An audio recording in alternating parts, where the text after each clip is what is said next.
It's the last session. Is that it? Yeah. That was it. And literally, All right. Well, cool. Okay. Well, and then it'll be nice. Then we'll get a chance to just talk and. Great. Great. Okay. Cool. I'm not yet here. I still Hey.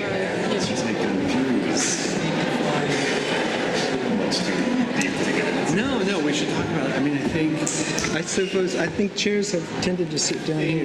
it's a series of like From here, ongoing it feels like you're overreactions. behind a huge thing And from so the I audience. They think- can see them really. I mean, I signed the petition You're because it seen seemed from the reasonable. audience. I And I promise. thought Oh no, that was one reason. The other I've been out there. I think it's fine.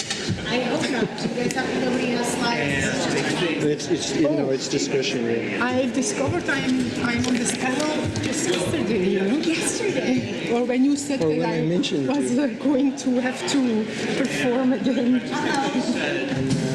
We go until what time do we go till? It's complicated. I need to talk to Jason. Yeah, and then let me know how much time we have because I keep an eye on that thing. There was supposed to be one more session. yeah, I mean, which is After first of all, there's absolutely no history of Oh, Because the well, Not happening. yeah. We lost our facilitator. Oh, It's not happening. okay. That's I happening. think on the one hand, But the official is no longer happening, but we still need to have conference closing. Yeah. So we're figuring about 20 you can't say that thing. closing. I Jason mean, that's and I just talked throwing blood in, hard stop blood in the water with the sharks on because everybody then, like their insecurity. Oh, okay. So we instead of 5:15. So we should finish absolutely no later than 4:30. Yes. Yeah, which should be fine. I think that you guys can totally do that. Oh yeah, and maybe even a little bit sooner. We'll just see how it goes. Yeah, I think that that's awesome. I think that people are going to want to get there. I mean, I said a year ago, I think they tried to rush it. That's live. They're having this That's People are going to want to get there. and they wanted to move very fast, and they made, and I said this in the meeting, and Amy didn't want to do that. I said, if you can find organizational And stuff. then about 15 minutes from closing, I didn't know what they were just thinking about a half an I hour. think the pitch to make now, and I think Emmanuel's now open to this, Just announce and Andrej and this conversation, is that just I want to let there should be some kind of rapprochement I of will worlds make that come up the on announcements sociology, and then I'm turning into sociology and world-ecology. There should be some kind of wider write this all down. push where we can, sort of claim one of the significant legacies is that. Yes. And all of the, and bring in, world-ecology and its It's already happening today because they are saying a number of the sessions and papers focus on sort of traditional. well, that's right. Joseph's going. Is that Oh, I'm sorry. Eric Andrej, Billings? this is Joseph. Kirk. That's not where Eric Billings is, no? No, he's a Fairfield. So I think it is happening. Kirk is one of Chase Dunn's students. And is now teaching at St. Joseph's in Long Island. So anyway, pews within sociology has pretty much exploded. And so I said there might be an opportunity to Emmanuel wrote to the council and said, well, I'm going to keep Pews conference in my hands because you guys are all fucked up. And I mean, he didn't say that, but that was basically the language. It's so easy to tell, but I don't know. Opportunities for doing something that wider, beyond it. And so I thought it might be a moment where there could be some conversations with Emmanuel about how to really cohere this wider world system to ecology.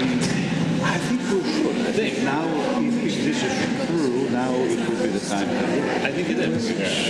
There's enough of us. yeah. Can bring new I think we should set a strict date. It's like a little bit of Yeah, time. and I think Emmanuel's errors he didn't do it.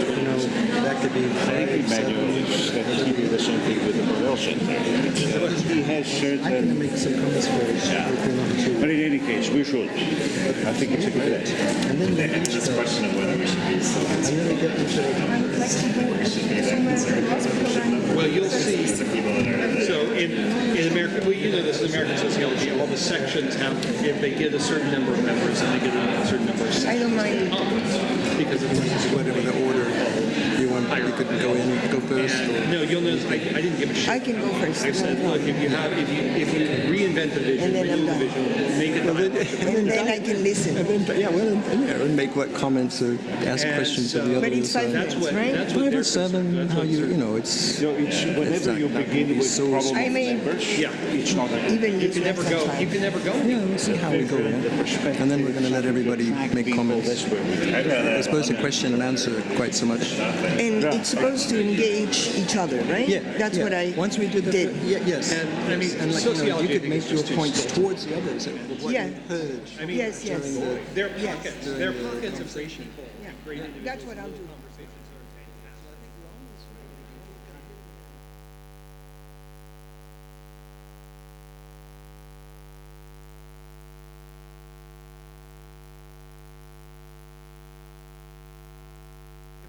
And you don't get to you don't have to get official approval. You just, I want to have a session with you and you.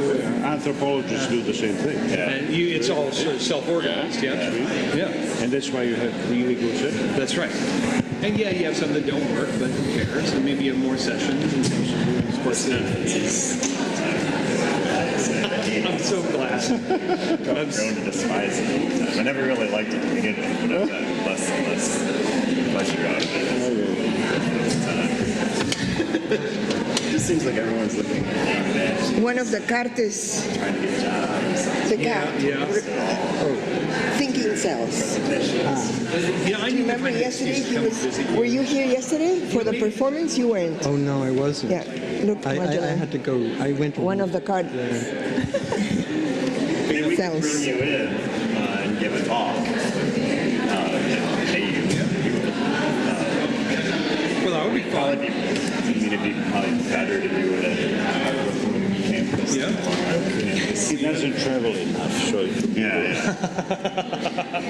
But they really cool. To come in and give you NYU. Yeah, see, he's trying to. he is strategizing. Okay, well, then I wouldn't have to schlep all the way out. Okay, it looks like we're good to go. I have a bunch of like anxiety looking at the program. Tell them that their end of the day has changed more than the session's going to go till 4:30. All right. And then would you, People know. yeah. I came in All the right. early morning. Yes. And then I. And if I forget, you wave at me, like I did earlier. Hello. Hello. Can you hear me? I had to sleep late. Hello. Good afternoon. And welcome. I hope you're all feeling up for this. If you're not, let's stop just a moment and take a deep breath. Right. This is the final plenary panel of this wonderful conference. And we've reassembled the keynote speakers for this. I've been given the task to chair. My name is Barry Gills, and I'm from this university. How it will go, well, first, before I do that, I'll just tell you that actually there's been a change in the final sessions for today. We will go until 4:30, and then there will be kind of the original fishbowl has been cancelled, and so there will be sort of a 20-minute final wrap-up after we finish this panel, just so that you know and you can relax a bit and don't have to look at your program any longer. So how we're going to go today is that each of the people here, who you already know, will reflect for a few minutes, 5, 6, 7 minutes. I've asked them to think about points that they picked up from our conversation in this conference, things that provoked them or inspired them, that they would want to work on or take away, or that they have further questions about or a critique of, and then they can also then put those questions to each other if they like to direct their comments to something that one of their friends said. Or we'll go to a second round where they can also do that with each other. And after we've done that, then I want to invite all of you into the conversation, and not so much in the sense of question and answer, if that's all right. But, for you to do the same as we're doing in the first round, and talk about, what you take away from this, or what is you're still pondering. or provoked you. But I'll start, though, just by making a little framing. I mean, I think the way in which this whole conference was framed was provocative and productive, fruitful, intellectually, and I hope in terms of practice as well, praxis, why we brought people together as we have. But in terms of framing, then I'll just say some things to you that I picked up or that I wish to say.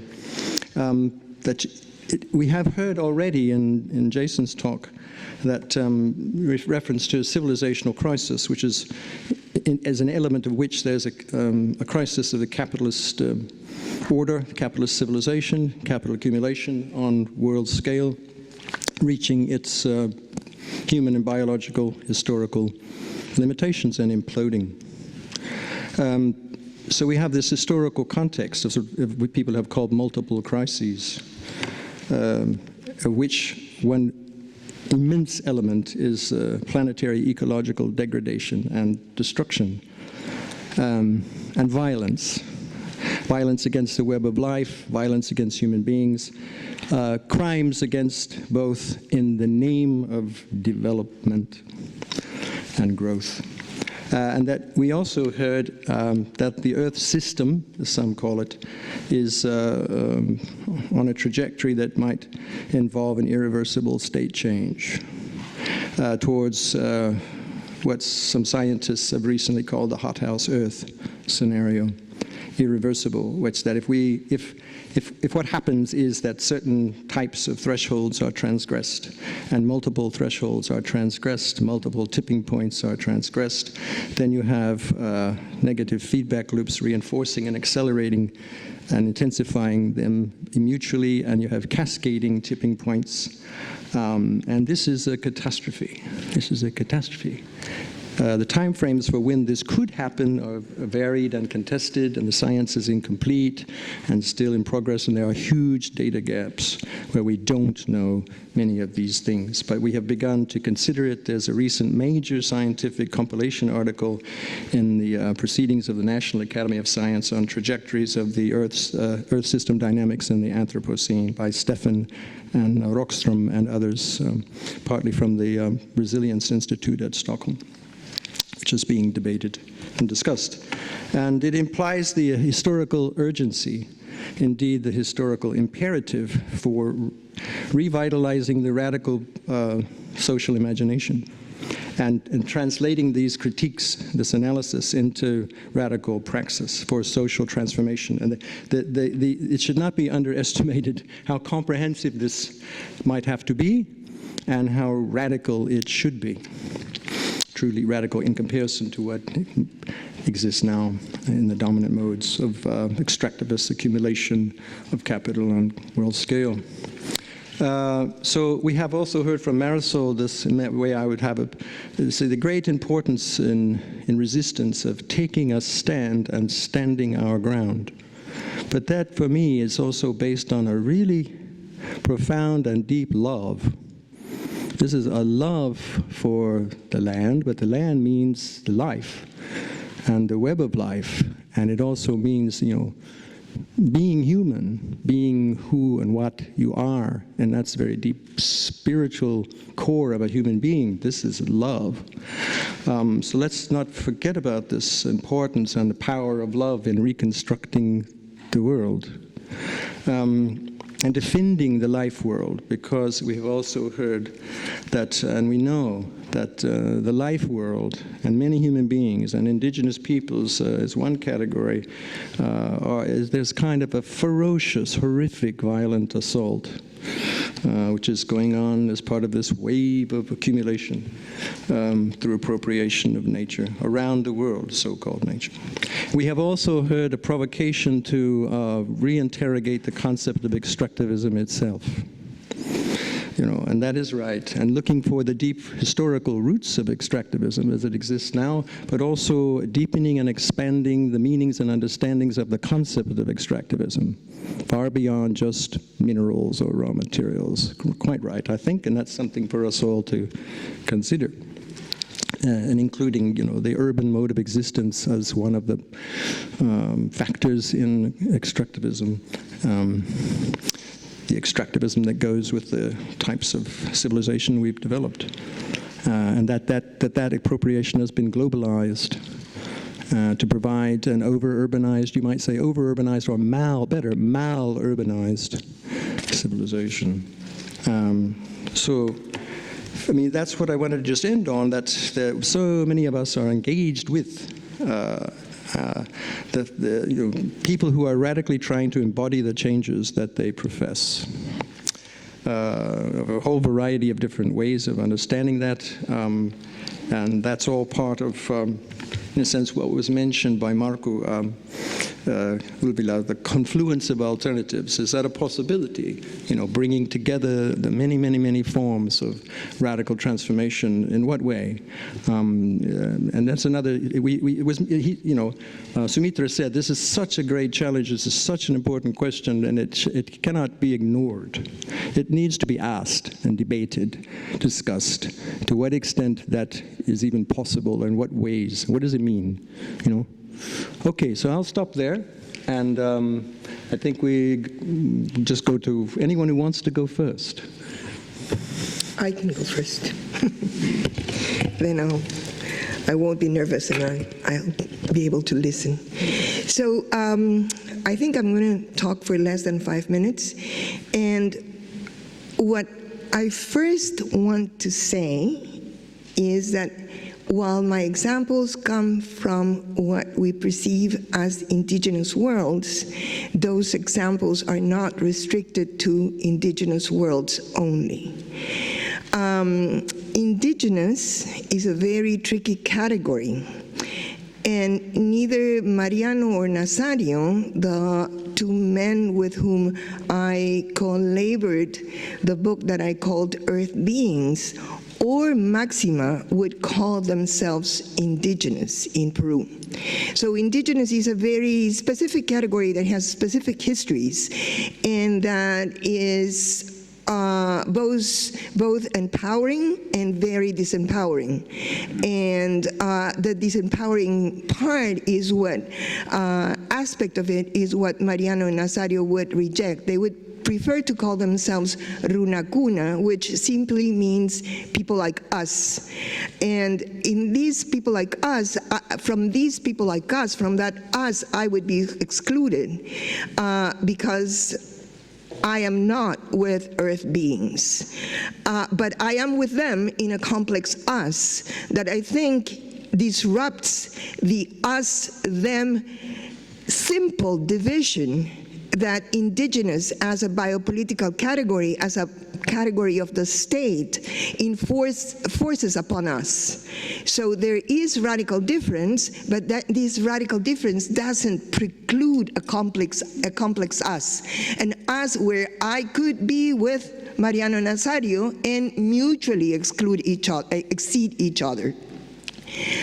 Maxima's case is different because the state would not accept her naming herself indigenous. She would reject it also, but she would not accept her naming herself indigenous. And yet, I have taken her example, and of course Mariano Nazario's example, but Maxima's example of being with the land, because it is an example that it is a hugely politically important example, and it's an example that disrupts without invoking indigeneity in her terms. It disrupts the subject-object relation between human and land, disrupts the idea of property of land, and I have also used her example because she also uses the notion of property to defend herself against the mine.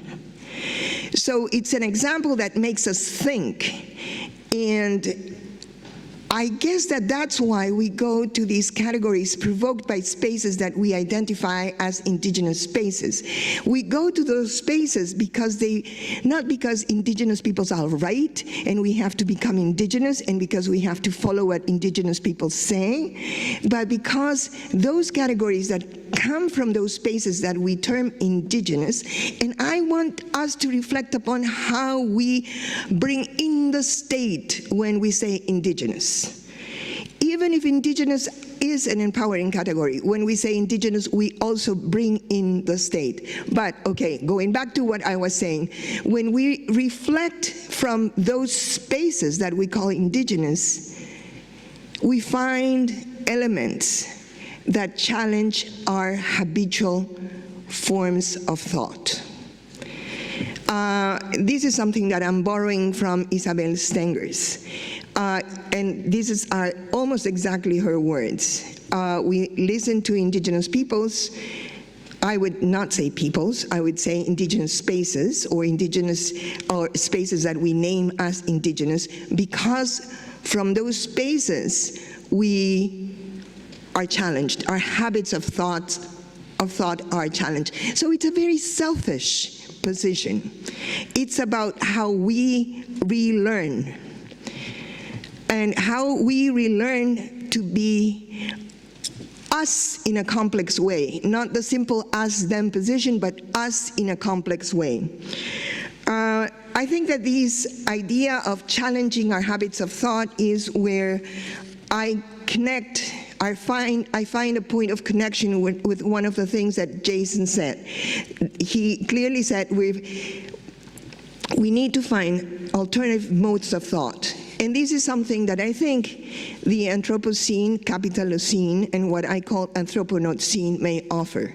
The possibility, we can take it as an opportunity, an urgent opportunity. There's a weird combination of words there. An urgent opportunity to think differently, to challenge ourselves to think differently, and what I do is to think from the Anthroponocene. And by the Anthroponocene, I mean, I'm going to repeat what I said because I think I read too quickly. The Anthroponocene is both the war against worlds that recalcitrantly refuse to make themselves through the nature and culture divide, the war against them, and the defense of those worlds against that war. And I think that war is a war. It is a war that was established when the color line was established. This is again a phrase Jason brought. Columbus and the color line. I conquer, ergo I exist, not Descartes, Columbus. And I conquer worlds and worldings, ways of making worlds. So the color line implied also a form of worlding that was first made by faith in the Americas, and then reason replaced faith for the rest of the world. So the Anthroponocene also as stories that aren't heard. And I'm quoting Maria here, and Maria and Larry, who has been insisting throughout these days about hearing, listening to those stories that we are not able to listen, and questioning why we're not listening, how we're listening, and also asking ourselves, by not listening, are we part of the Anthroponocene as the war against those recalcitrant worlds? Listening might seem innocuous, right? Harmless, but it can be very harmful. We can, by not listening, join the epistemic world war against forms of worlding that do not make themselves through the nature-culture divine. These stories, the unheard stories, are not only local. Maxima is fighting against the Newmont Corporation, one of the largest gold mining corporations in the world. Why is Maxima local only? I think she is, but she's not only local. And I think that one of the ways in which we can disrupt that local-global divide, there are many, one of them is glocal, but another one is to think about Maxima as offering us not cosmopolitan concepts, or cosmopolitan theoretical attitudes, but cosmopolitical concepts, cosmopolitical theoretical attitudes, possibilities to conceptualize. And by cosmopolitical, I mean those concepts that disrupt the world as we know it politically and propose a form of worlding that include many worlds, the shape of which we don't have an idea for. So facing the unknown and accepting the fright that the unknown provokes us, but not escaping away from it. I think that those cosmopolitical concepts or attitudes, dispositions, and Maxima's disposition is not an essential disposition. It is a disposition that she combines with fighting with property against the mind, and which I have found, and I should have made that example, this is a self-criticism, I have found in a guy in Lima who owns a house in the middle of a place, a neighborhood, that a mall corporation wants to buy, and he refuses to sell. Like Maxima, in Lima, a very urban 65-year-old guy refuses to sell, refuses to allow his house to become property. I don't even think that it's, that, yeah, I'm going to leave it, that part there. Anyway, so those cosmopolitical attitudes make us think. They may propose, and here I want to connect with Andrej, they may propose forms of mutuality, not only aid, but of being with mutuality that exceed capitalism, and that can be fertile grounds, literally, for agroecology. They cannot, they may propose themselves not only as price makers, which was the example of Marjolein, but also market makers, makers of different kinds of markets, markets in which aid is part of the process. Anyway, I think I'm going to leave it there, and next. Yeah, thanks, Marisol. Now, so we'll just carry on with who wants to go next. I'll go. I'll keep these. Am I coming? All right. We're happy.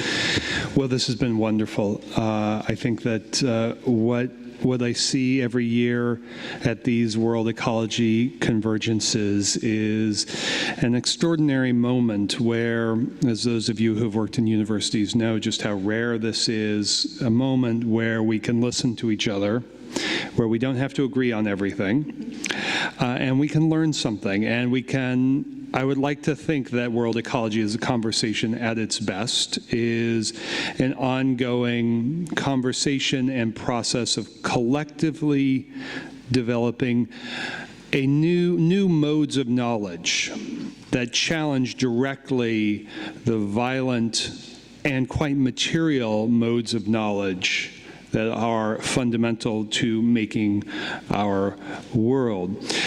So for me, World Ecology is an intellectual protest and a movement for, perhaps for a kind of dual power, in the best sense of that term, that is premised on intellectual disobedience, that we must be disobedient to especially the false gods of the modern world, inscribed in the binarist language that is at the heart of the two cultures of science and the human sciences, so-called, but is at the heart has colonized almost our very intellectual DNA, that we find it difficult to speak, for instance, without the conqueror's term of the environment. environment. Of course, there is no the environment, and any ecologist will tell you this, that there is a physical world, to be sure, but there are always multiple environments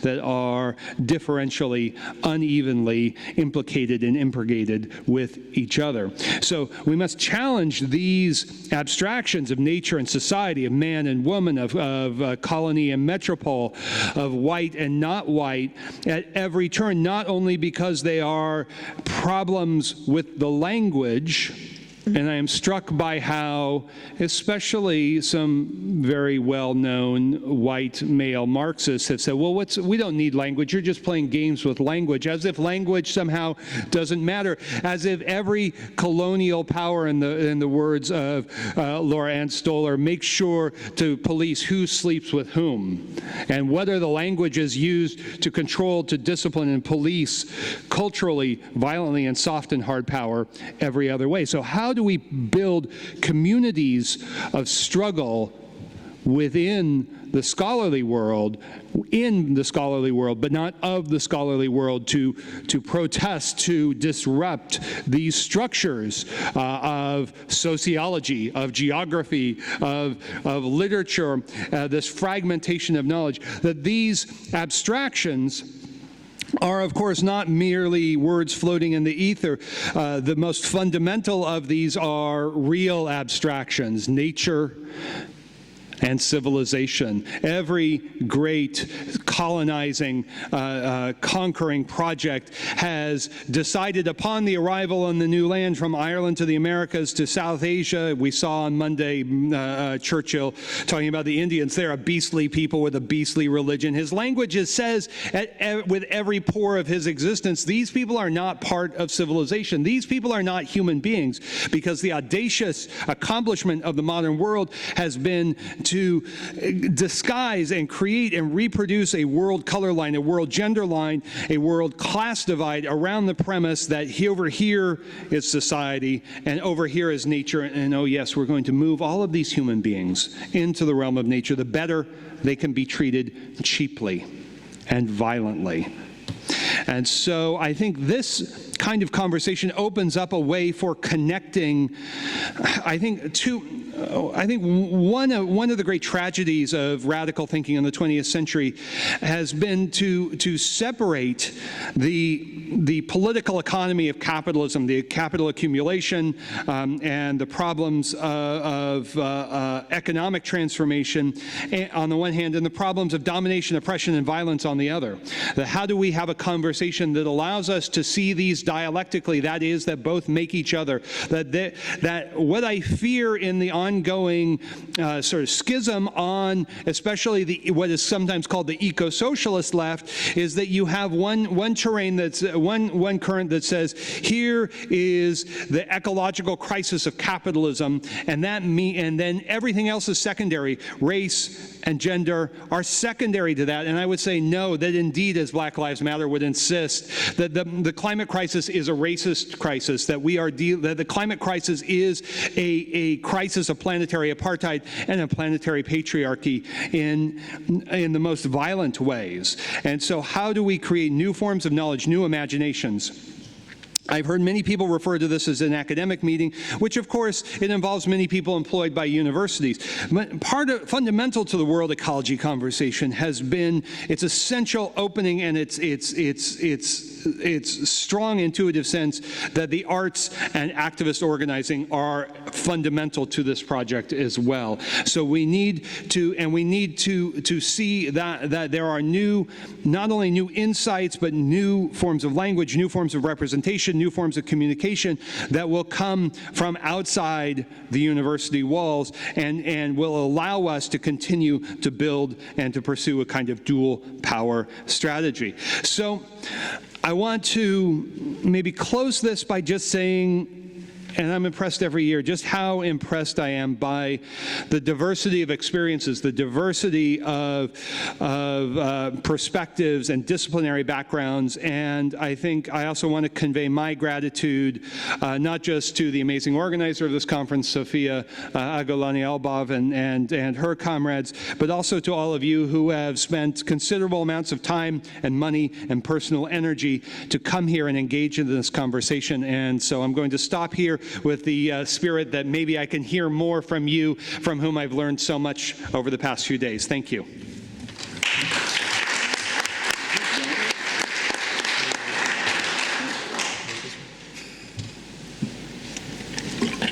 Are you ready, Andrew? I am. Do you want to go first, though? Since you want. Okay. You are as you wish. I'm ready.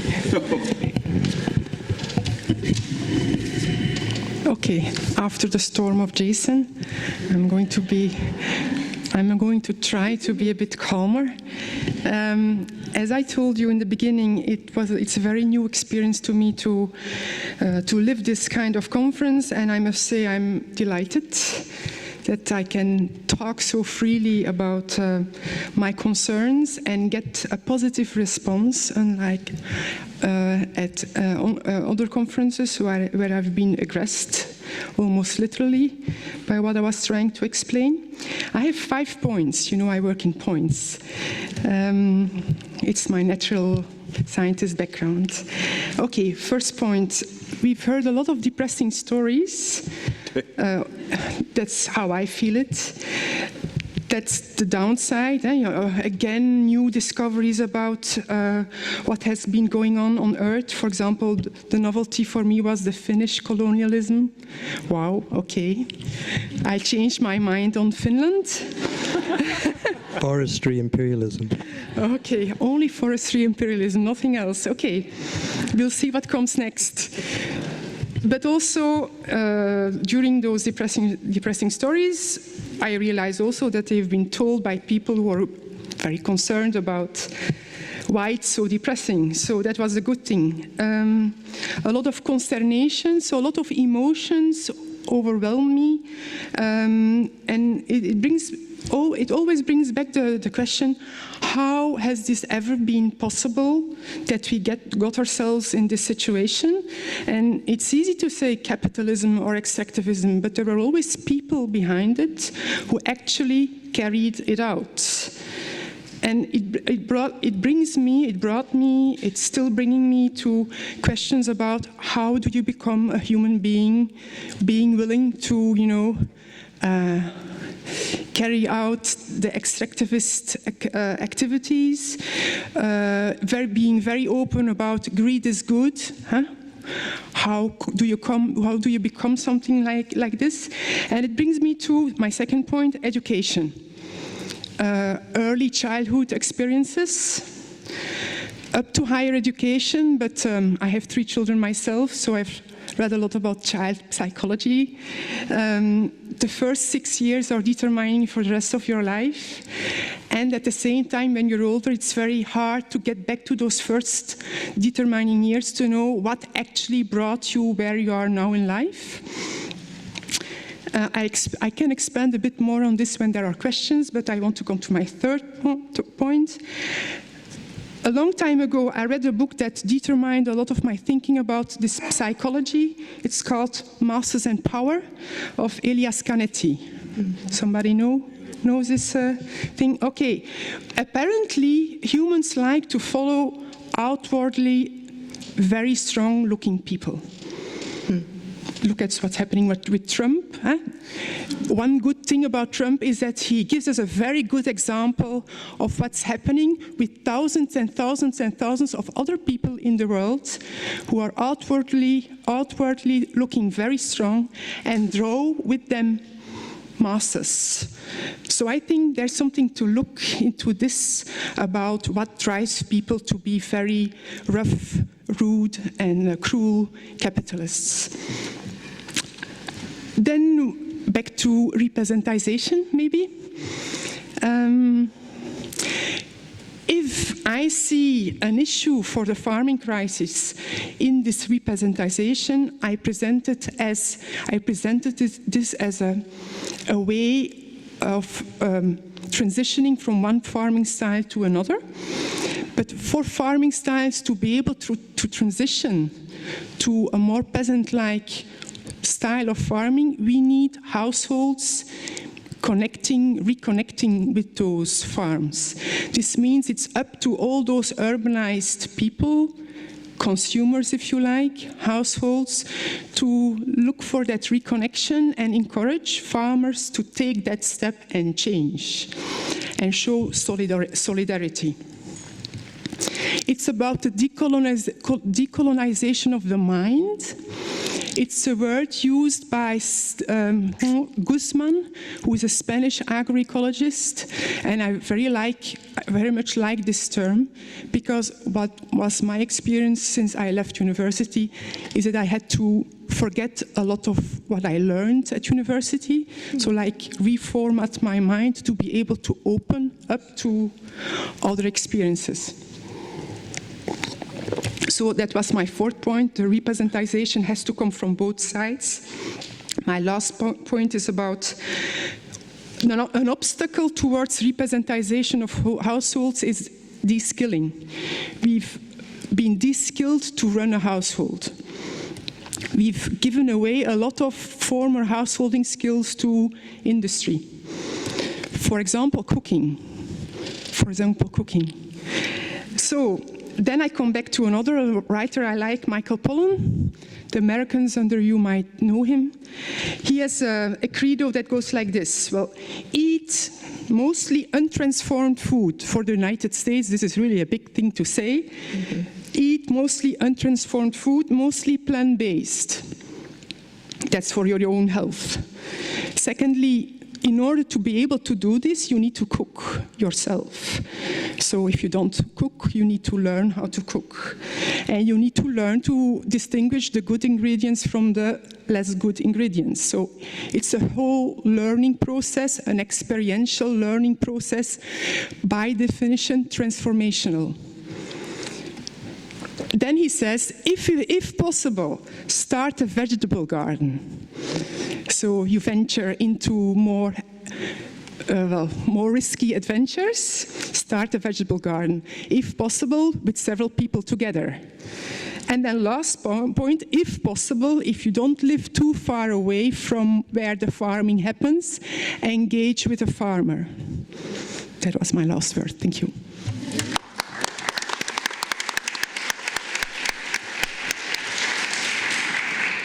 My voice is dry because of speaking too much, so I'm going to try to say not to speak too long.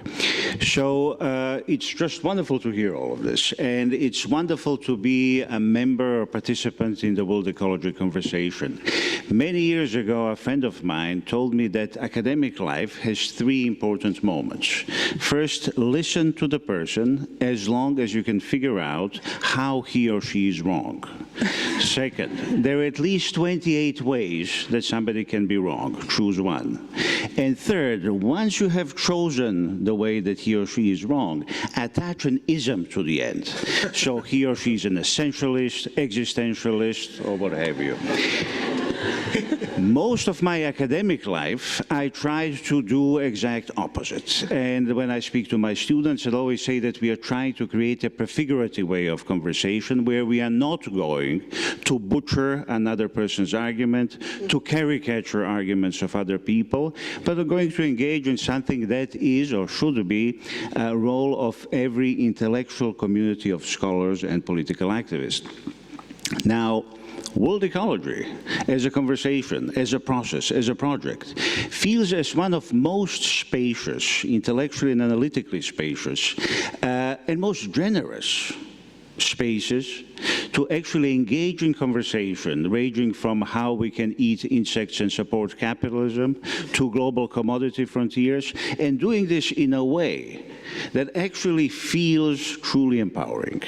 And there was not for a second, and this is the point of my brief intervention right now, not for a second, a moment where there was a disagreement that was disrespectful or that was antagonistic in a way that would be inappropriate. There was truly an intellectual and not an academic, intellectual conversation that was non-sectarian and that felt, to me at least, as a beautiful experience in these last 3 days. So I would like to thank everybody, the organizers, the keynotes, the participants, for engaging in something that was truly beautiful in the best intellectual and, I would add, political sense. In terms of my thoughts for the very end, one thing that we did not talk much about is that it is 50 years since the last, what in world ecology we tend to call the world revolution, since 1968.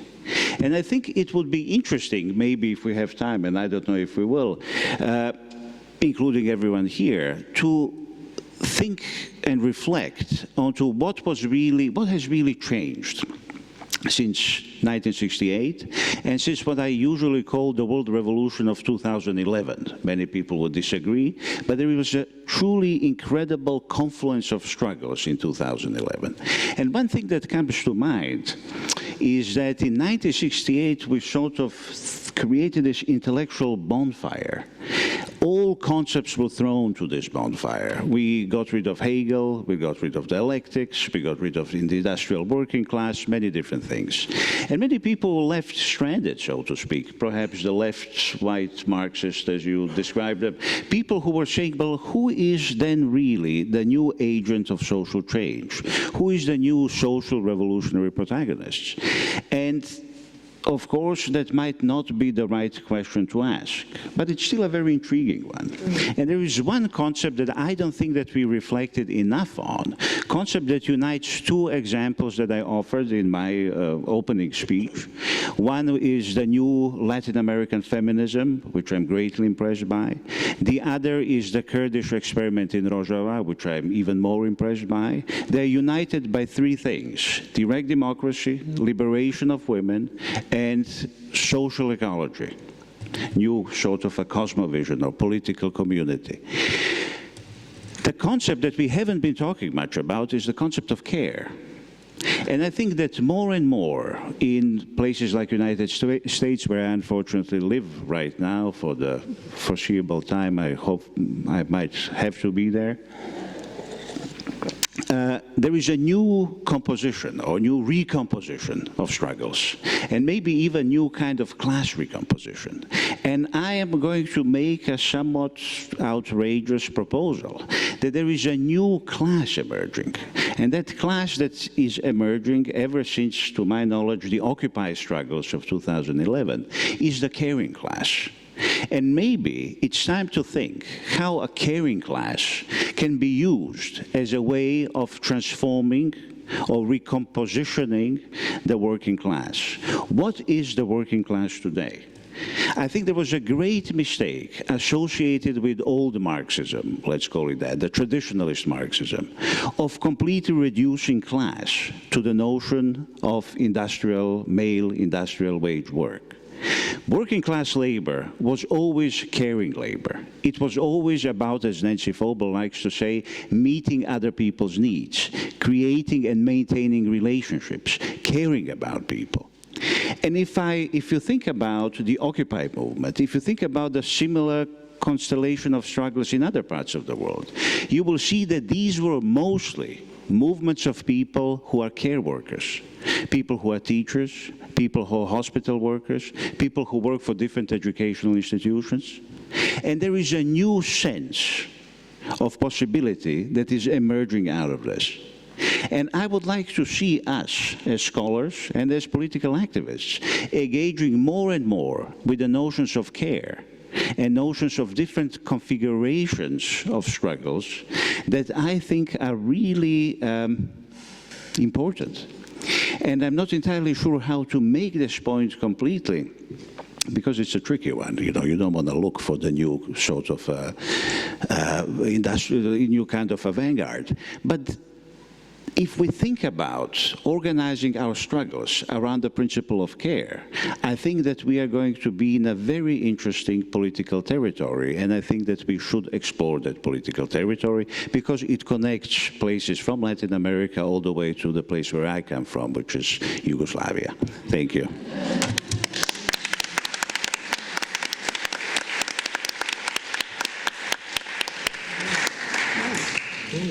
You did well. So that was the first round. But now, do you want to try to take up any points with each other from what you just heard, or just? Why don't we open it up? We'll open it up. So, hear from you. I suppose we need mics, do we? But remember, I mean, if you want to ask a question, ask a question. But this is more about us now, as a group, speaking to each other. Okay? Please. Yeah.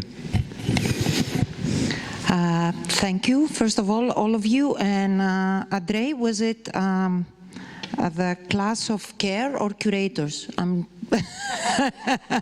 No, I just wanted to take the hint from that one because we also, one of the working groups, there was a curator, I'm a curator, and curators are by definitions hermetic, they make connections. They are the agents of imagining the confluence of fluxes. So what I would very much like to see in conferences like that is more of, let's go to Andrej Breton again, complete divergence, like completely trying to change even the way that this is structured, even the place that this is structured, even who is participating. And going back to your suggestion for care, why not in conferences like that, everybody that can afford it, giving something more, so voices that we cannot have here because they could not afford to pay to be here can actually be invited.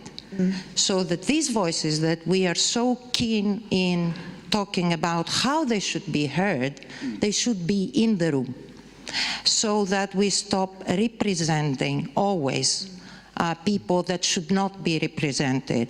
My own fear as a curator is how to make images unavailable to representation. Because by being very much aware of this, and yes, we must think we must, as Isabel is saying, we must also realize the urgency of having them here, now, not in a year from now. Okay. Let's take, any number of contributions now. Yeah? Toby? Do you want to know the perfect recipe for destruction? I heard from Mira, who was explaining what happens in Cadena Mountains in Cambodia, that first you declare a protection area in a forest area, then you log it, and then you build a hydropower plant, because protected area already gets rid of all the people, so there's no displaced people in this, so no problems. So only the nature suffers, all the animals and plants, but they don't have anything to say in this world, so that's why we don't care about them, or what?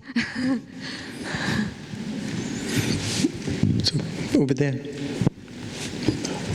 Yeah. Oh yeah, thank you. Yeah, it is so warm. Thank you. I would like just to have a question about one aspect which has been missing in this conference totally. We have been discussing about social and intellectual actors and movements which are working against extractivism and ecological degradation on this planet. But I have not seen or heard at all anything about Islamist social movements and Islamist radicalism. And my question is, how do you see, because these social movements, they are very widespread on the planet, from Northern Africa to Middle East and Southern Asia and so on, and involving, I think, many millions of supporters and members and so on. And of course there are different kinds. There are peaceful movements and violent movements and so on. And their impact is increasing as far as I have known. But my question is that what is the role of these social movements? Are they working to the same objectives and in the same broader concepts as these movements and actors which we have been discussing here? What is the opinion of the panel or the researchers here? And I think here are also participants from countries where these social movements are active and they have an impact. If there is no time to discuss this more in this session, maybe it could be taken up in the next year conference. Thank you. Okay. Should we take one or two more, and then we'll see if people up here want to respond a bit? Okay, I'll see. Come back. Thanks all. I'm going to maybe bring in this topic that was yesterday in the play a little bit, because, well, there was the René Descartes talking about thinking and then about feeling. And really, I think we should take it quite seriously, the actually feeling, and actually we don't just want to talk about habits of thought, but like how we actually, first of all, how we feel of ourselves, and how do we, like, it's really like, it seems to be something very evading thing of the Western intellectual stuff, that we think, we don't feel of things. So it's kind of like, and one question relating to this, how many meditates here? How what? Meditates. How many practices meditation, for example? Oh, yeah, sure. Meditation. Meditation. Yeah, sure. Cool. Cool. But thanks, Elsie.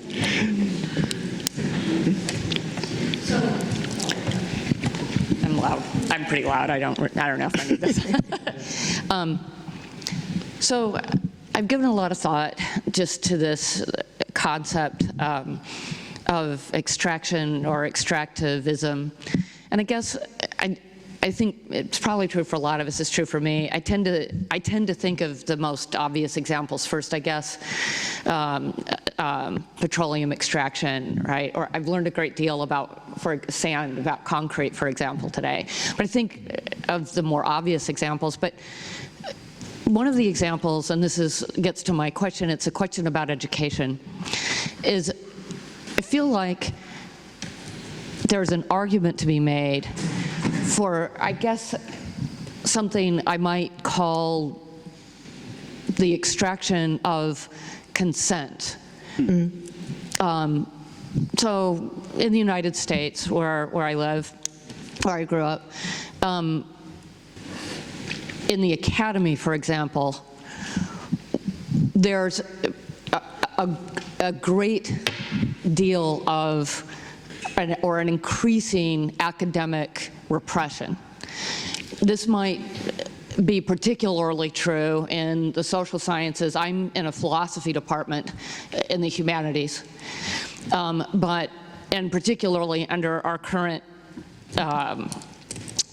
just violent administration. We see a great deal of both repression, but I think that the term extraction might actually get at something, because what we're asked to do is consent, or a kind of consent is extracted from us, or maybe extorted from us, in order to get us to say not talk, right, to not be seen, to become more invisible, and to certainly not talk about many of the subjects that we talk about here. Right? And it gets at something important about childhood education, because it seems to me there's something really true, that if we don't get to kids when they're really young, we end up more extortable. They end up more extortable as we get older, right? So I guess my question is really just this. On the one hand, right, I understand this argument about more of us need to come from outside the academy, and here we're representing folks who are not being heard. And on the other hand, I feel like, at least in the United States, but I suspect that this is true elsewhere, if we don't defend the academy as sort of the last bastion where some of this intellectual where some of this talk is possible, that we're somehow allowing our consent to be extorted. So I wonder, like, how do we navigate the shoals, right, of that kind of dilemma? We need to defend the academy, because otherwise we're going to lose it, right? In the United States, tenure's under fire, right? And without tenure, like, I can't talk about the stuff I want to talk about. I can't. Right? But on the other hand, the academy itself can be this very rigid, right, unrepresenting space that's elite, of elitists. So what do we do about that? That's my question. Good. Okay, right. One more, and then we'll come back and see if people want to say Thank you, sir, Mr. Chairman. First of all, I want to commend the organizers of this very important conference. And I'm sure you all agree with me that we've learned new things about the global ecological situation and relations.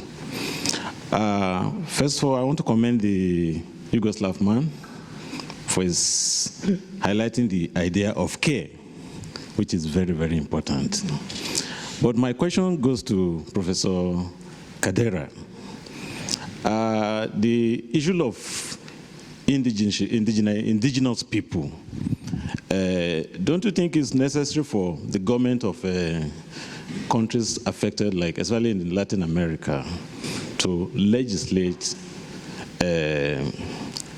citizenship for all, rather than you have a situation in which settlers who have become masters of the territory becomes the upper class over the indigenous people? The same, I know in America too, the Red Indians too were sidelined by the European settlers in the US. So because the appellation of indigenous people has already placed the people in a subservient position. So don't you think there's need for certain legislation that will provide citizenship for all without such subjective relationship? Thank you. Thank you. Okay, so anyone now, just feel free. Sure. I mean, I will take I usually don't do this at the conferences that are not about anthropology, but I think this is a good question that needs to be answered. Academy. A very close friend of mine was fired from United States universities. He is an anthropologist. He's one of the leading anthropologists of his generation. His name is David Graeber. He was unable to find a job anywhere in the United States. He applied, and he wasn't even shortlisted to 21 universities in the United States, ranging from community colleges up to Cornell and Yale. Eventually, he found a job in England, and he's now a professor at London School of Economics and best-selling author in anthropology and in economics. Nobody, until I can't remember if it was Nancy Shepard Hughes or somebody else, at the last American Anthropological Association, have uttered a word about this. He was completely blacklisted from the United States, had to leave his apartment in New York, which he subsequently lost, had to leave his family behind, and he had to relocate to England. Comfortable place, but still. Nobody in the United States, to the best of my knowledge, has raised a finger. Nobody of all the leftist professors, and anthropology, as Marisol will probably agree, has a plenty of self-professed leftist professors in the United States. Nobody has lifted a finger to help. Until the academics in the United States, I don't know the situation in Europe, organize and start thinking in more compassionate terms, in terms of solidarity which is practical and concrete, about our comrades once they end up in trouble. And David ended up in trouble because he actually supported the TAs, teaching assistants, organizing within a union at Yale. Okay, so that was his sin. Nobody, not a single university, not a single leftist academic, not a single anthropologist of repute and influence helped. And he had to move. So until we actually start thinking about this seriously and start organizing about this, I think that all the questions that you raised that are really important questions are going to remain unanswered. Because even on this most basic level of helping each other, we have failed David miserably. And there are so many others, at least 5 that come to mind right now. So that's one thing. I think that we seriously need to be very, very serious and very, very vigilant, because people mention Trump. Sure, the right-wing attack on the universities is probably coming. It's already happening in many ways. The administrative attack on social sciences is already happening. Many people are losing tenure. Many feminists are being fired, and it's not even in the news in the United States. So we have to find ways of actually organizing around this issue. And in terms of curatorial care and bringing people, I think this conference actually did a pretty good job in bringing very different kinds of people together. And I think I like the idea of extending the notion of care in that sense to our conferences, and the way that we should bring people, not represent them, but bring them together in a certain sense. I was reading Marx the other day, and he said something like, the ultimate perversion of capitalism is that it puts material production of commodities before the social reproduction, production of people, reproduction of life. And it's really true.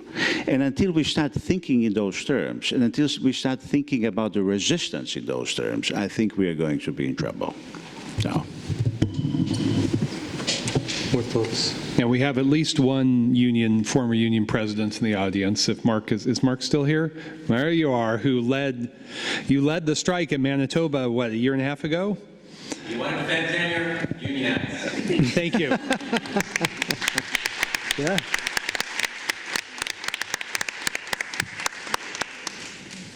I think I'm going to not answer, but dialogue with the questions.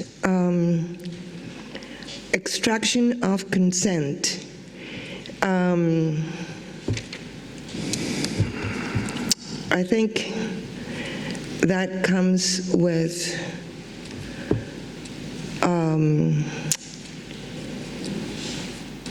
convincing us of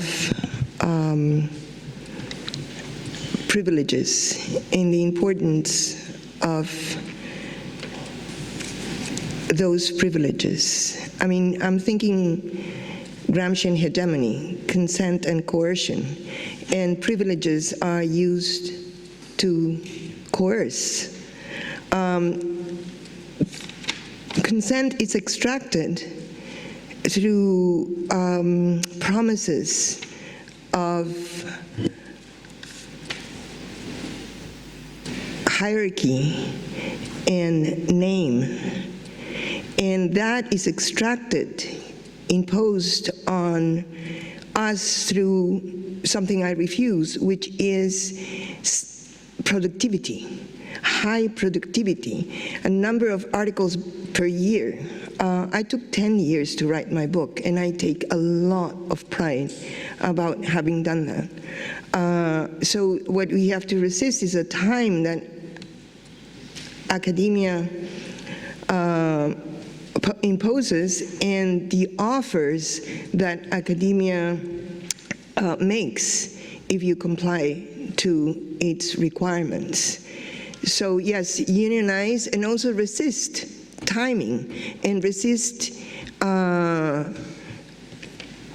prestige and care about, place your care properly. What do you care about? And what you don't care about, and teach about that. Teach that. I teach not to rush. I teach to slow down. I really teach to slow down. And I teach to be careful about slowing down. But I teach to slow down. So, yes, it is important. Consent is extracted through perks and through offers of possibilities and fame that we all fall in the trap of. But we should not care. We have to place our care properly. In terms of what you said, Nadia, honestly, and I'm going to connect what you said to feeling. I don't feel that I am representing. I'm very, very, very selfish in what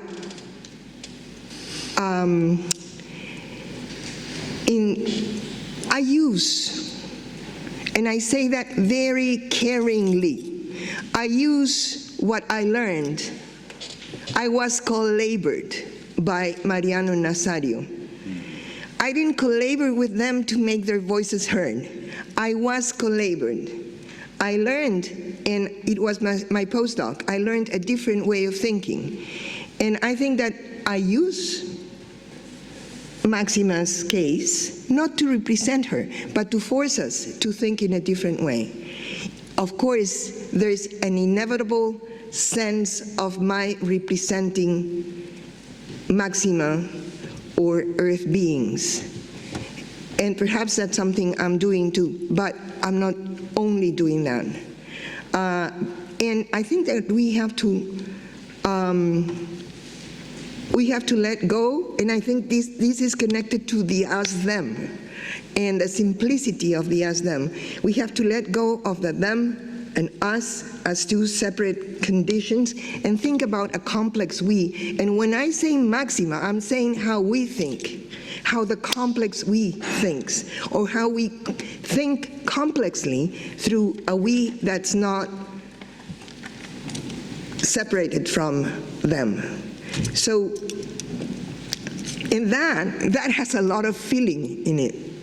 I would not be able to think about that without feeling it. If I just name this one, there's this beautiful text by Fred Moten. Yeah, that talks about that exactly. Is this idea of ecstasies? We have a saying in Greece, mestelni, it sends me. So he says, something sends me means something sends me to you and you to me until me and you do not signify anymore. So this is the kind of us. What I was meaning is the responsibility, the new responsibility within the us that you said. It's a very, very important sense of vigilance. Yes. And about Moses' citizenships for all. Yes, indeed, but without conditions. Without you have to be literate before you're a citizen. Without the word literacy in between you and citizenship to what? To the state? Anyway, so yes, citizenship to all, but how? If I just say that the idea of learning to think differently by encountering other life worlds and then trying to meaningfully encounter that life world. In my own life, it transformed my way of seeing the world forever. Back in the 70s, I'm that old, I did, I hope, meaningfully interact with many different indigenous peoples in the Americas. And I learned a whole different way of understanding the world from them, and I never saw the world in the same way again. So, I mean, and there are other ways you can immerse yourself in a genuine commune, which I recommend to everyone if you've never done it, where everything is based not on commodification or market exchange or money, and hopefully that commune has a biodynamic garden, because that's the best. And this also radically transforms your way of understanding yourself as a being. And it can get you to break out of the box. You will no longer be the goldfish swimming around a bowl thinking that's all there is. You will realize, in the deep roots of our species, most human beings, I think Scott pointed this out, for all time that our species has existed, the vast, overwhelming majority of us have lived in a non-capitalist social world. And that's the reality. And we have to regain that. This is an ancient, ancient part of us. And it is really a revelation. Trust me.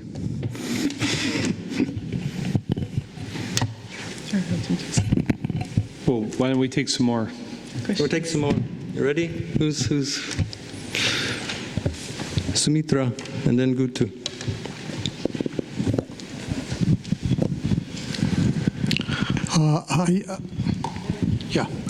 I sense, feeling that we need to go back to our roots, the roots of the species, to situations which are not controlled or bound by capitalist realities.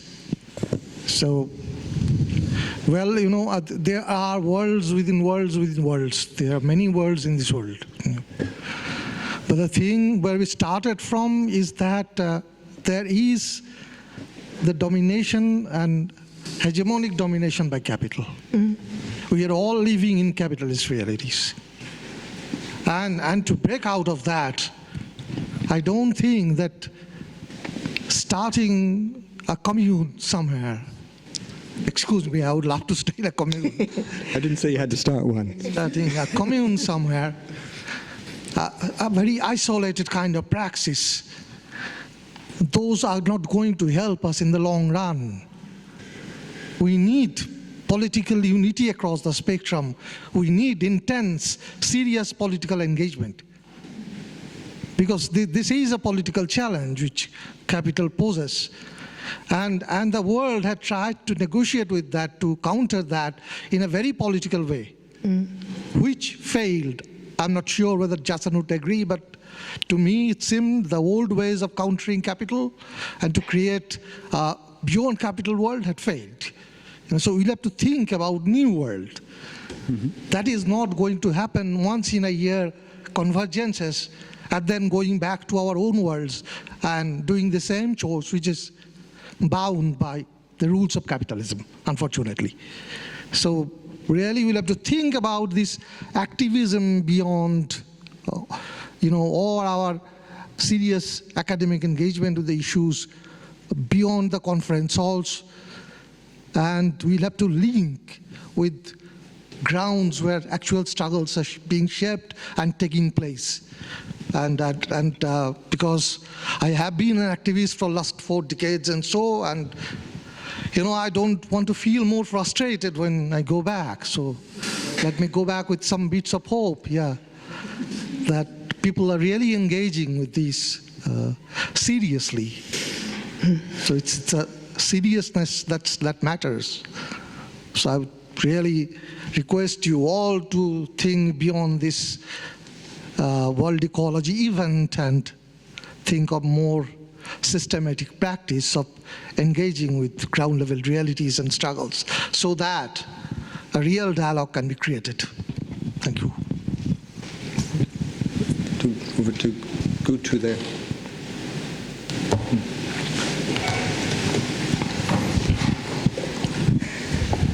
Thank you very much.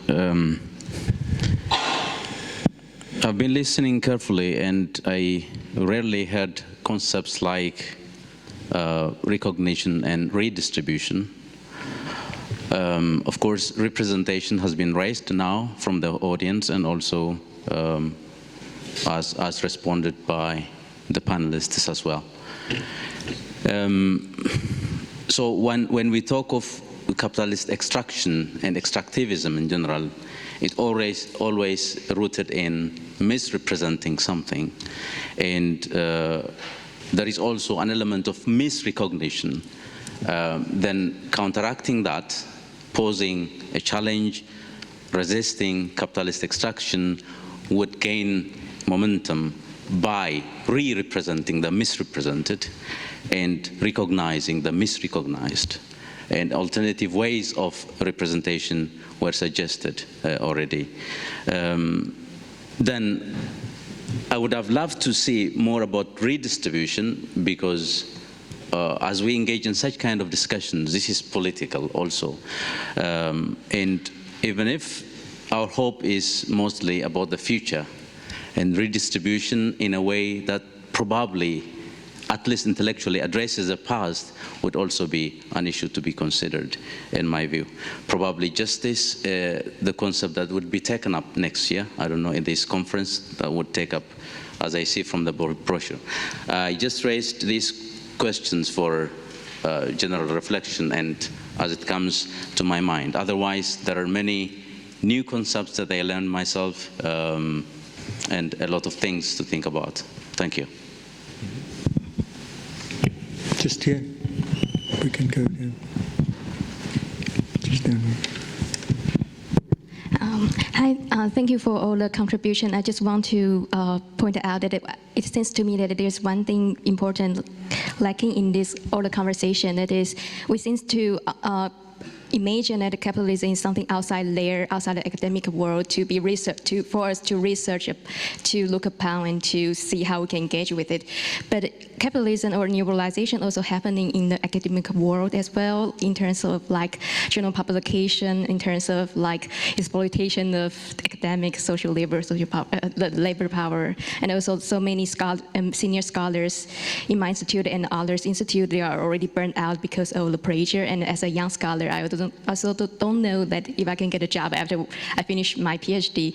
So somehow I was thinking like, if we're really trying to engage in, with a critical perspective about capitalism, maybe we can also start it with inside the academia and see how we can kind of form kind of collective action against that, and how we can kind of from this based on this kind of collective action to kind of engage with other kind of struggles against different forms of capitalism.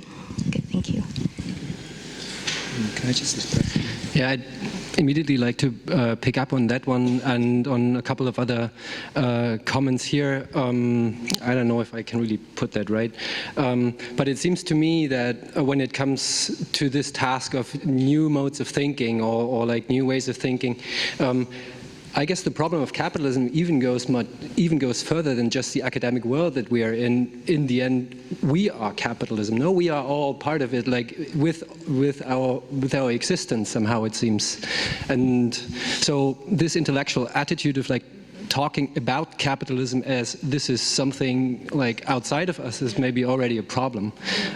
So I guess when it really comes to like new epistemologies or whatever, that should be maybe one of the first steps to acknowledge that we are all part of the system, like with everything that we are, although of course we reflect on that, but yeah.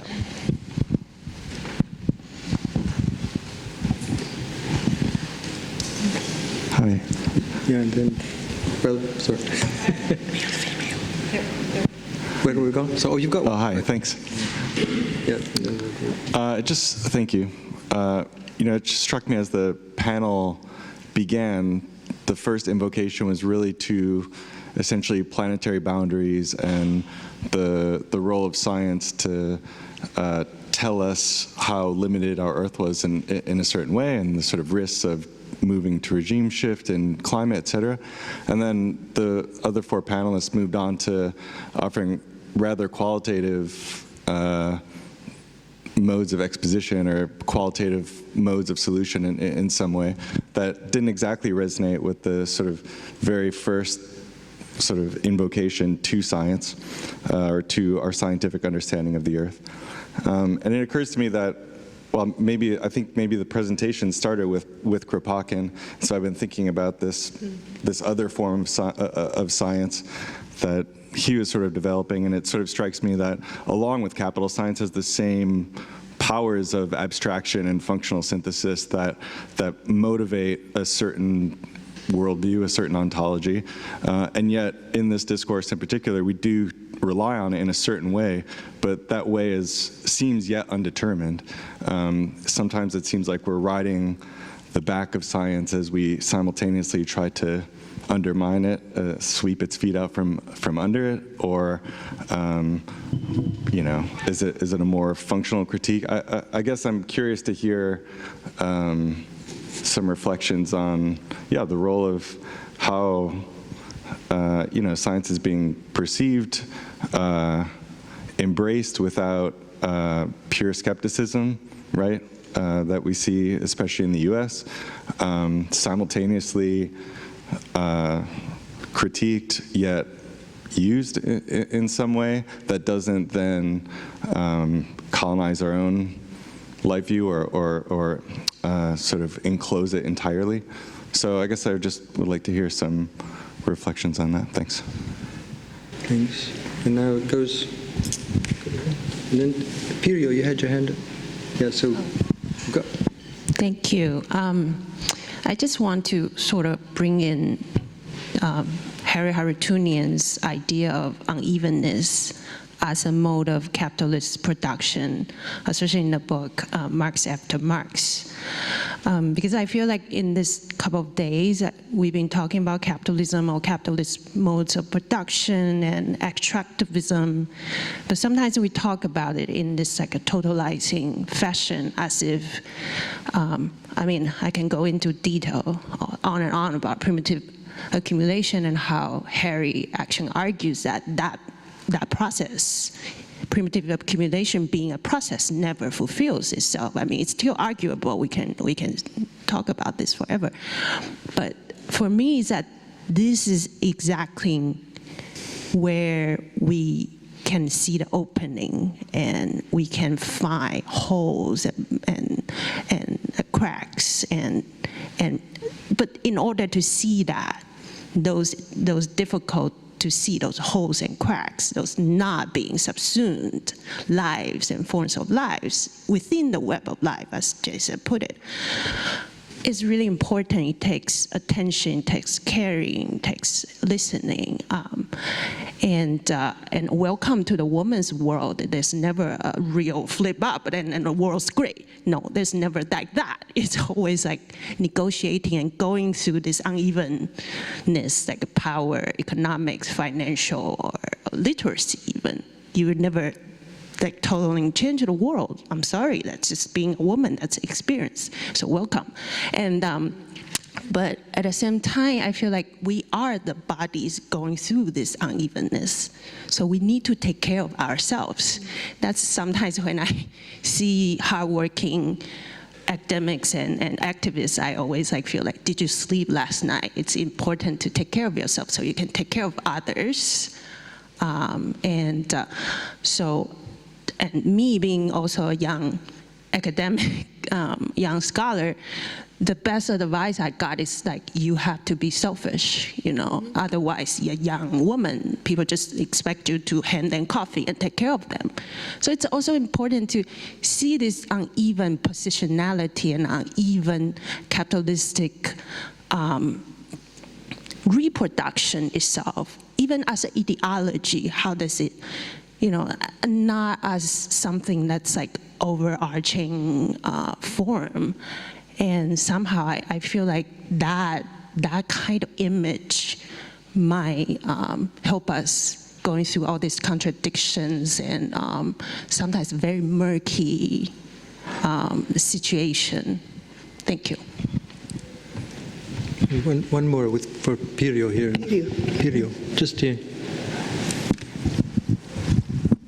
Yes, thank you very much for all your comments, and I think there were very interesting comments from the audience. And I would like to go back to that question that actually points back to the academia, and I really would like to ask you if you have any suggestions and ideas for how can we really change the structures in academia and our research practices, our ways of teaching and learning in academia, because I really do agree that we should much more critically thinking the structures we have in academia and what kind of, let's say, research protocols have been designed and who has been behind creating those protocols, what is the power of certain publishing houses, being more critical when our students always refer to the same, if I want to say it, white men, for instance, so that they could really have a more broad look what kind of knowledges there are and how they can be more engaged in academia. And I really do like what Marisol de Cadena said, that we have to listen. We really have to practice our ways of listening. And you also say that you have been co-labored. And I think we have to anyways remember that not everybody has this opportunity to work with people who have, let's say, whose thinking might be based on animated ontologies and so forth. But I think that any type of research we do, it really changes us. Kirsten Haastrup, for instance, who has been doing research in Iceland, she has argued that landscapes changes us as researchers. But I also would like to make the point that academia really changes us, and how can we make this clear for our students, and how can we change the structures? What are your suggestions? Thank you. Okay, then. What do you think? Your thoughts? Well, we must be undisciplined at every turn, in every moment. Many of us are employed in departments with conventional disciplinary names. We have to recognize that those disciplines, I think of anthropology and the discipline that I'm like many of us, I am a scholar without a discipline up here, but my PhD is from geography in a very undisciplined department, where we all had to figure out what does it mean to be a geographer once we got the PhD to get a job. But we have to, geography and anthropology, of course, are the disciplines of empire. If you go to Britain, you wonder, why do they have such big geography departments? It's because they ran a fucking empire for 1,000,000 years. So, you know, I'm employed in the sociology department. Sociology is the discipline of controlling social problems in the United States in a white supremacist apartheid society. So we have to look for ways to defy the disciplines, and that means we need to explode the myths of multidisciplinarity, of interdisciplinarity, which purported to solve the problem, but in fact reinforce the problem. And so we have to expose as fraudulent, especially disciplines like economics, which became totally and ruthlessly dominated by neoclassical thinkers, and who expelled and purged, and I use those words advisedly, anyone who didn't agree with them. We need to lay this bare. This is true in philosophy, of course, where the anti-communist purges, and my own namesake Stanley Moore was fired from Reed College in the midst of the Truman, Eisenhower, Nixon anti-communist purges of the 50s. You know, we see the legacy, the enduring legacy, right? Yeah, I know exactly that social and political philosophy has been effectively banished from American philosophy, just like critical economic thought has been banished from economics. So and they're not good disciplines and bad disciplines, they're all part of the problem. And so we need to bring that conversation out, and that is an unpopular conversation, not only with our colleagues, but with deans and administrators.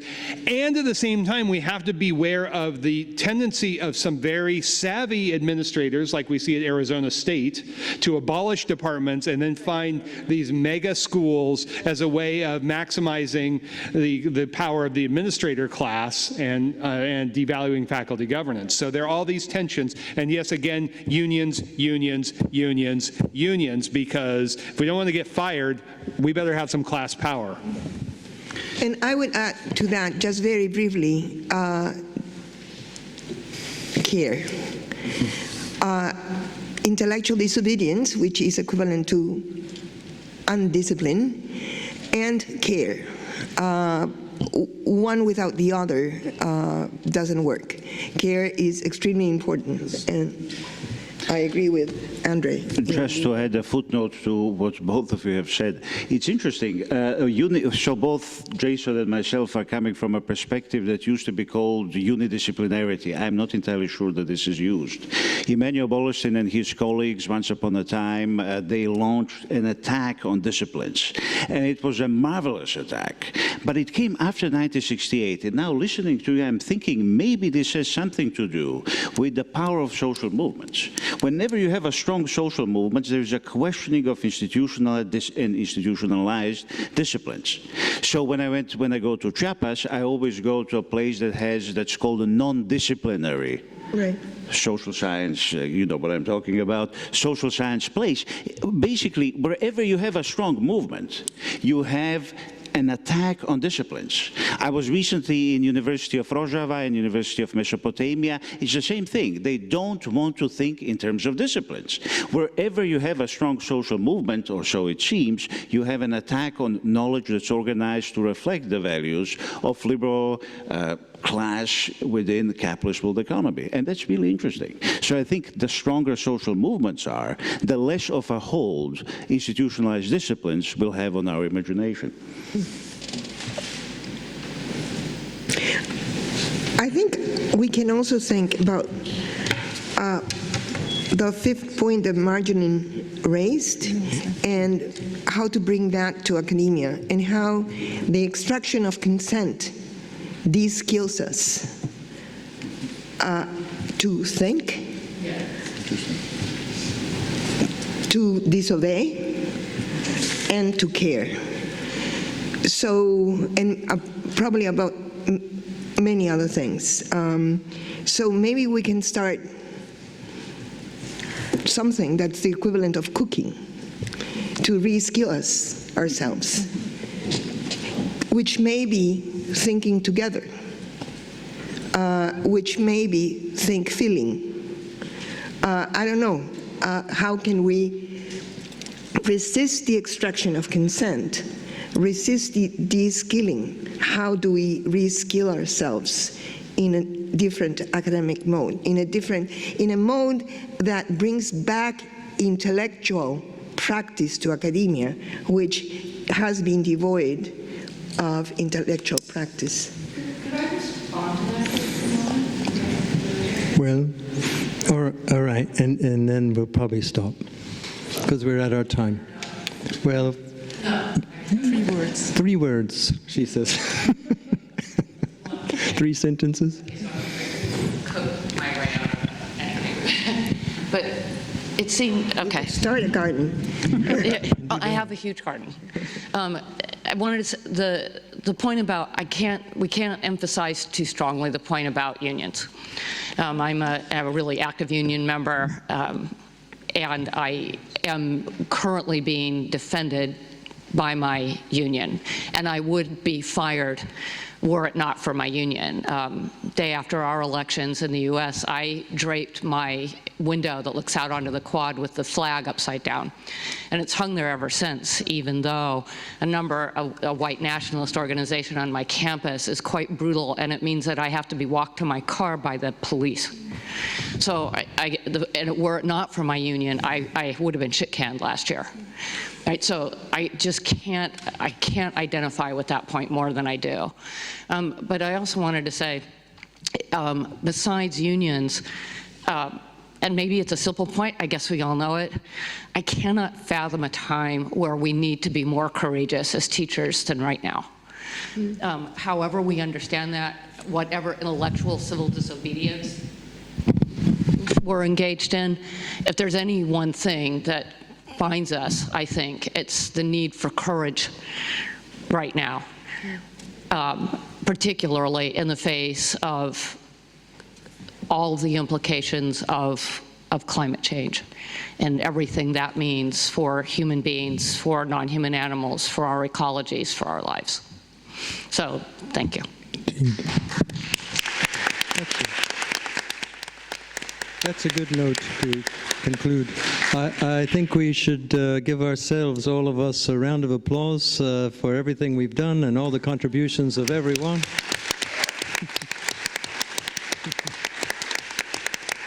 And I certainly hope that we will show each other support, solidarity, mutual aid, care. And this kind of community is essential. And we have freedom and autonomy and respect. And we can learn, and we can help each other and take initiative. Never underestimate how much initiative you can take to create things. Don't feel that, we heard already this week that, don't think that capitalism is some kind of totalizing, overwhelming, hegemonic domination in which there are no interstices and it's invincible. Rubbish. That's rubbish. Resistance is everywhere. That's just the way it is. So, just remember praxis. And can we take a moment maybe for all the people in blue shirts and to thank Sophia for organizing and everyone.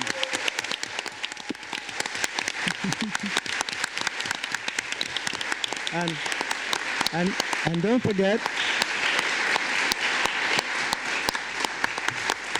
we shall see each other again, I hope, in San Francisco, May 30, 31, 2019, under the banner of Planetary Utopias, Capitalist Dystopias, Justice, Nature, and the Liberation of Life. Thanks.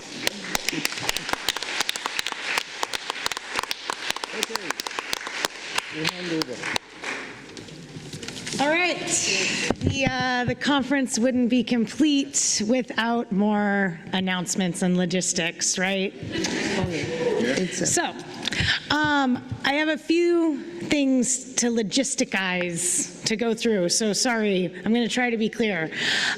So, the World Political Ecology, or the World the City Walk is still going to be happening at 5:30, and they're going to meet at the University Stairs facing Senate Square. So that's this building, the stairs facing Senate Square, which is the one that has the big white church in it. And that's going to happen at 5:30. We're going to wrap up here quicker than you can even imagine. So that means if you want to do the walk and you're coming to the conference dinner, you're going to have like 40 minutes to do whatever you need to. If that means run to your hotel, grab a swimsuit, do your thing.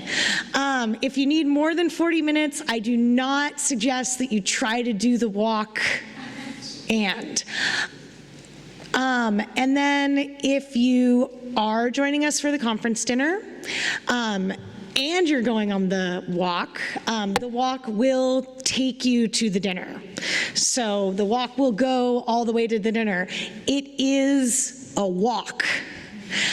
So it's going to be about an hour for the actual walk, and then the walk to the venue from where the walk is ending is about 25 minutes. So, if you're going on the walk, be ready to walk.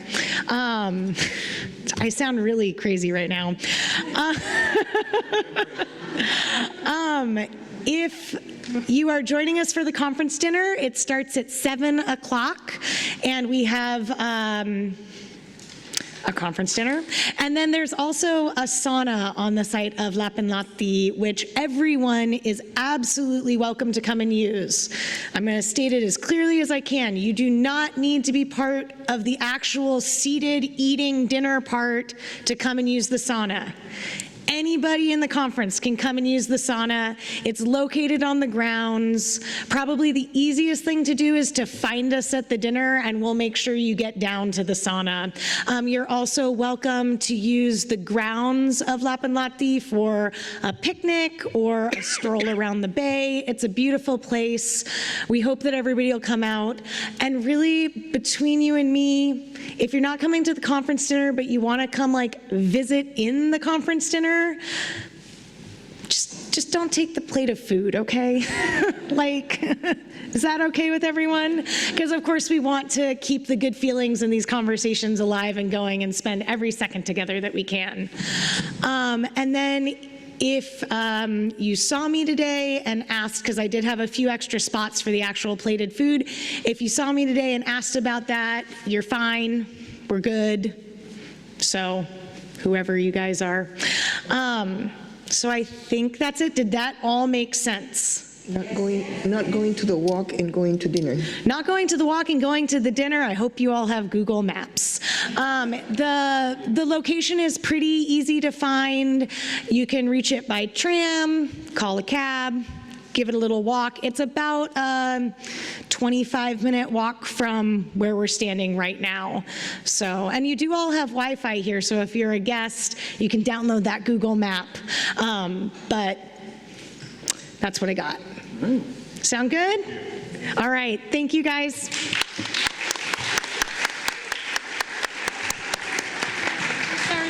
What? Wait, stop. It's not over. Marcus is still talking. Come on. Wait, one more thing, though. Really, one more thing. Please, on your way out the door, drop your conference badge so we can recycle them for future conferences. And really, don't get up yet. It's not over. Come on, guys. We didn't say goodbye. So, Sophia. So I think we need to thank one more time the organizers here, the local organizing committee. Could you please come here in front? You have done an incredible work, and all the volunteers. So this has been all unpaid work. Nobody has been paid anything here. Are they all coming up? Yeah. Yes. So these people have really done an incredible work here. And especially Sophia spent her summer organizing this and so on, so that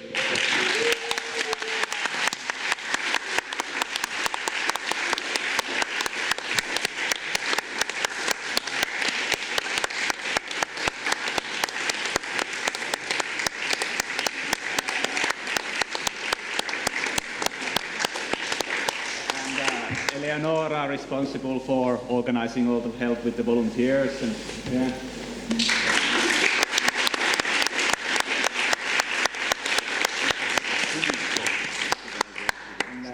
Where do we have Janne? Do you have?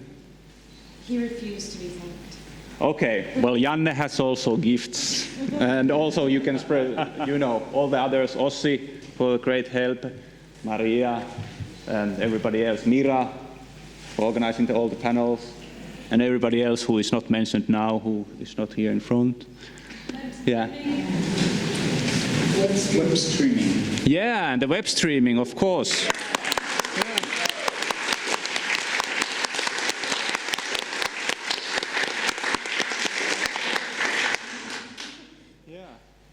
So thank you so much, and we wouldn't be here without your work.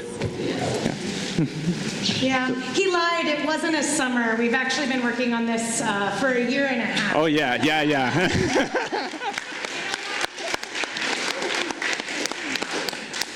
Okay, and Teivo maybe has something to say now. Well,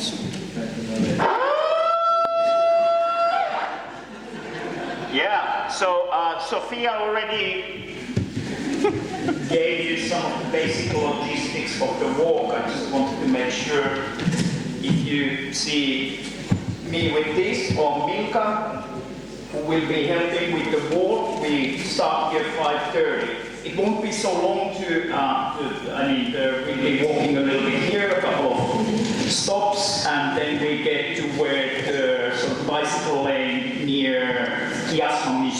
when railway station starts, and with the stops and all that, it's slow walking, it will take, I don't know, 45 minutes, something, and from there it should be 23 minutes exactly to the restaurant itself. And I don't know exactly what will happen, but the idea is a little bit, as you heard this morning, this coloniality thing about Finland.